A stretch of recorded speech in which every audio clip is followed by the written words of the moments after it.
কি বস, ভালো তো? আজকে সকালবেলা তোমাদের সামনে হাজির হয়ে গেছি যে।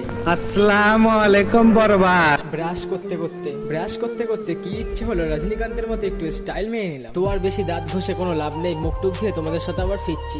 A few moments later. নাও ফিরে আসলাম মুখ টুক দিয়ে গামছা হাতে নিয়ে তোমাদের সামনে। তারপরে মুখ মুছতে মুছতে ঘরের দিকে আসছিলাম, তখনই দেখতে পেলাম আমার কাঁঠালগুলো কি বড় বড় হয়ে গেছে। এই মানে না, গাছের কাঁঠালগুলোর কথা বলেছি। আচ্ছা।